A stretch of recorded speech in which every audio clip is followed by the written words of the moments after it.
Hello, and welcome to another edition of COVID Conversations. I'm Harold Fisher. I was really recently asked, do we really still need to talk about COVID every week on this podcast? Is there still a need for COVID conversations? Well, my guest today would say absolutely yes.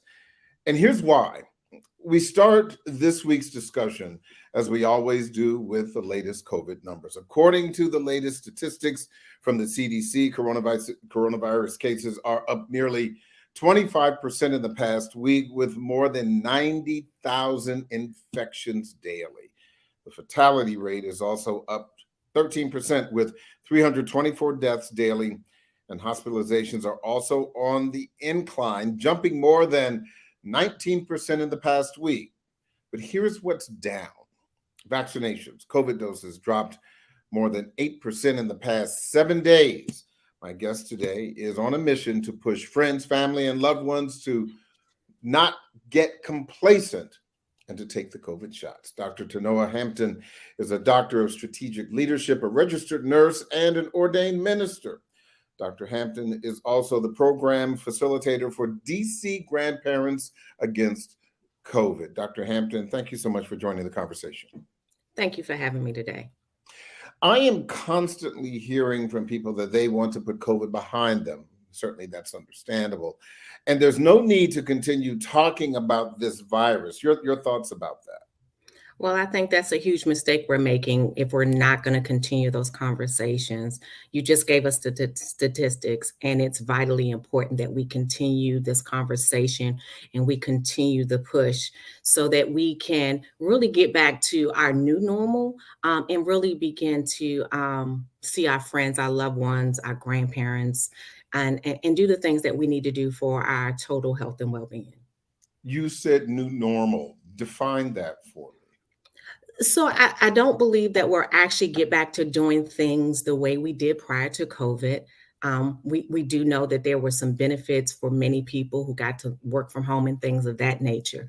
But at the same time, we have to have respect for this virus and the way that it's transmitted, which means we have to not let down our guards. We have to continue safe hand washing practices, continue to be mindful of our sneeze hygienes and things of that nature as we interact with one another. So it's going to change the way we do things, and we have to keep it in the forefront of our mind, because if we don't, we'll go back to old practices. We'll sneeze in our hands. We won't continue to wash our hands between interactions, touch doorknobs willy-nilly, things of that nature. So I think it's going to really require us to continue to stay vigilant about just some standard precautions that's related to transmission of disease and things of that nature. You are with a relatively new organization named DC Grandparents Against COVID. Talk to me about the organization, the mission, the purpose. So DC Grandparents Against COVID-19 is the program that was developed by Help Age USA. A couple of years ago, at the beginning of the pandemic, they began to do some research to look at COVID vaccination rates and boosting. And doing that research, they determined that there were some gaps. And in those spaces of the gaps, it was really in the spaces of conversations that were needed to be had by in our community, and particularly Blacks in Ward 7 and 8. As a result of that, they had more conversations, and the grandparents, the elders in those communities say, hey, we really need some assistance, some help. We would benefit from some help in having these conversations. Sometimes the generational divide is too great. Sometimes we don't want to be too pushy. And other times that space of tough love just doesn't work in having these conversations. So as a result, the birth of DC Grandparents Against COVID-19, a movement of grandparents in the District of Columbia that's with the goal of encouraging our loved ones, friends to get vaccinated and boosted. Do you think it's working? Are they getting the message? I think it's working, right? Because if it's just one grandparent that is empowered to have that one conversation, what we know is that that will have rippling effects. But what we've seen so far in just this short period of time, we have over 100 grandparents who have decided to join us in this movement. And we're daily having conversations with our seniors and providing them with the resources where we're actually seeing them become more comfortable having the conversations with their grandchildren, their children, and even in some cases their peers, because they're finding out in some cases even their peers aren't vaccinated and boosted. Yeah, and that was my next point. I was wondering, what is the biggest challenge with seniors in getting them to be a part of this anti-COVID movement? Because we are now, what, 2.5 years in. Mhm. And so I think part of the problem for some of our seniors is they feel some have done their part, right? I've done Mhm. my part. I'm vaccinated and boosted. So that's typically the first thing I hear from a grandparent when I approach them to talk to them. I'm vaccinated and boosted. And I go on to say, but this program really isn't just about COVID. It's really about those health conversations that are needed in our community. And sometimes it's going to be starting at the space that they're able to be vulnerable and honest with their loved ones before and build that trust that you're respected and you're cared before we can even have the COVID conversation.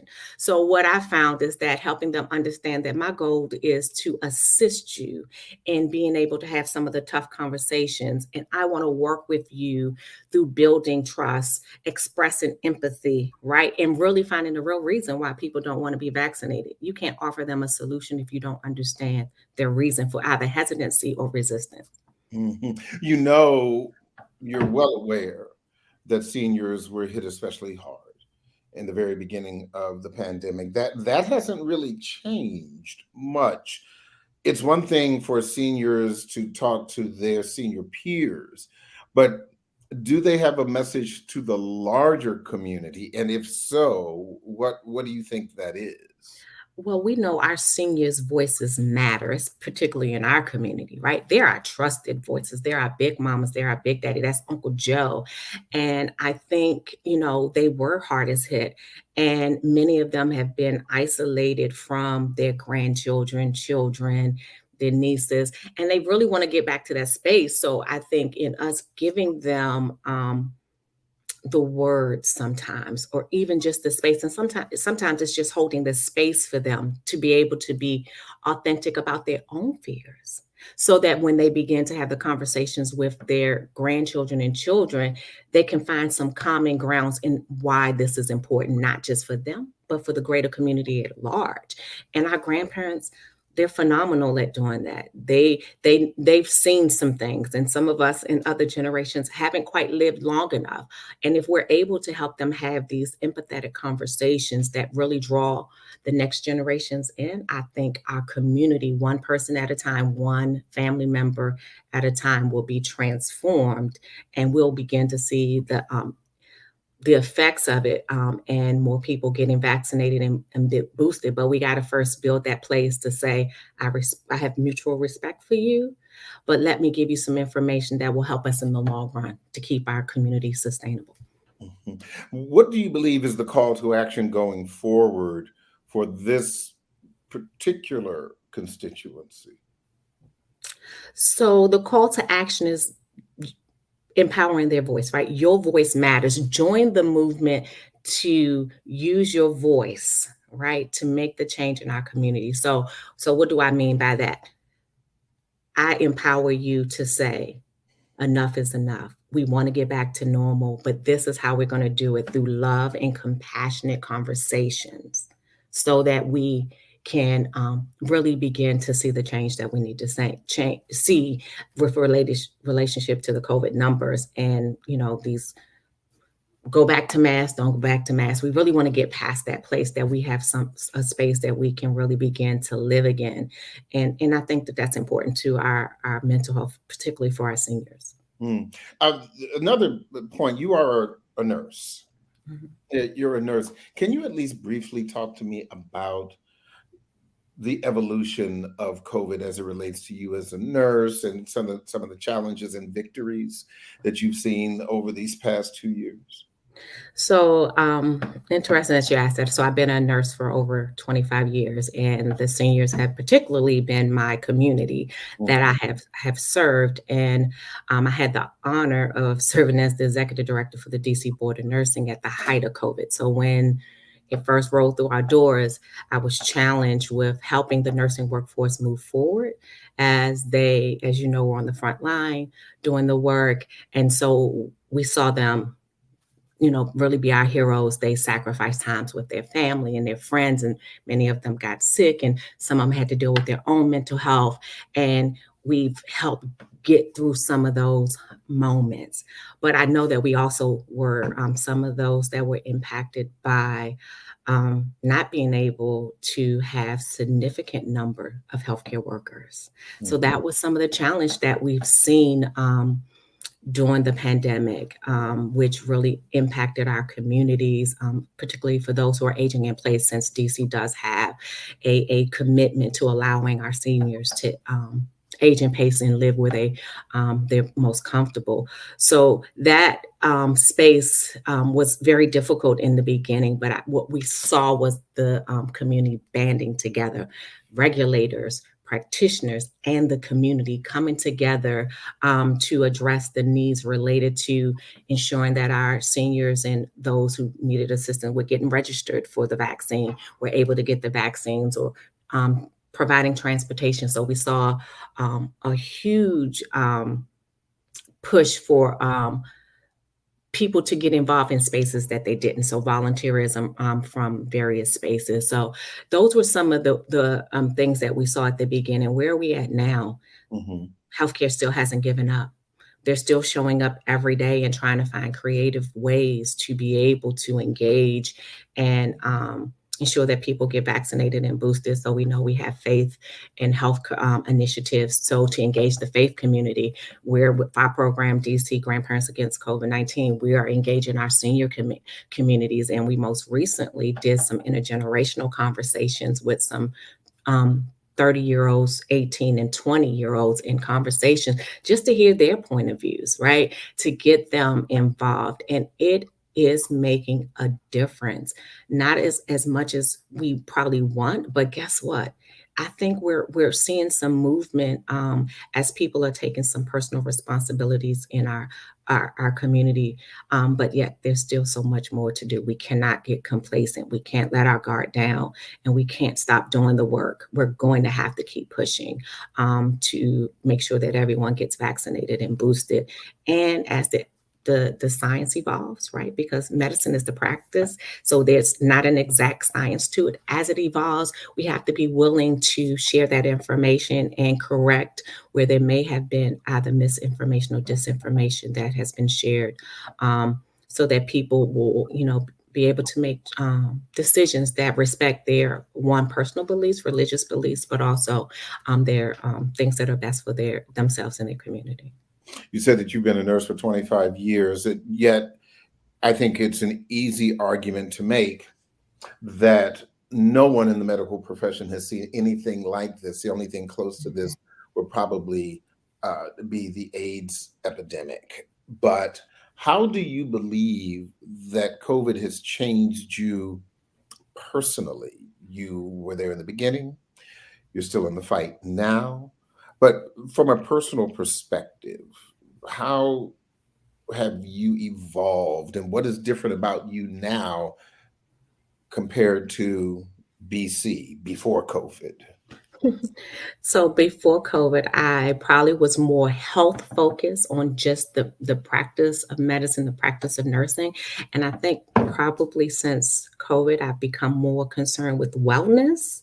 Mm. And so not just making sure you get the vaccine, but let's also talk about your emotional needs, your physical, your mental wellness, right? Your financial well-being. Because if we do not address those issues, people will not necessarily be empowered or find it a need to address the health issues. Because I don't have the money I need, I'm going to choose to do those things. So I'm going to go to work as opposed to make the appointment and stand in the line or whatever it takes for you to get you vaccinated or boosted. Or if I can't feed the children, right? I'm not really worrying about these other things called COVID.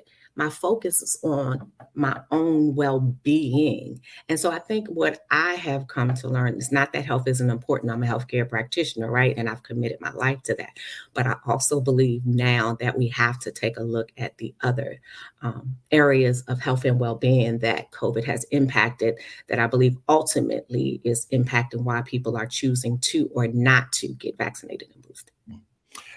Final question: how can people who are interested in DC Grandparents Against COVID get involved?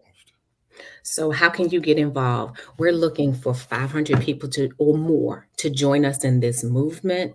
And what we're asking is simply this: agree, if you're 60 and older, a district resident, agree to tell 4 people about why it's important to get vaccinated and boosted. And then we offer weekly educational sessions that range from fake news versus real news. Why is the vaccine still important? Intergenerational conversations, active listening. So those are some of the topics that we're discussing. And so all we simply ask is that you register with us. You can go to our website, www.helpageusa. Say that one more time, please. www.helpageusa.org. And so right there, you can go and find DC Grandparents Against COVID-19. Our registration form is there. If you need more information, you can email me directly, thampton@helpageusa.org.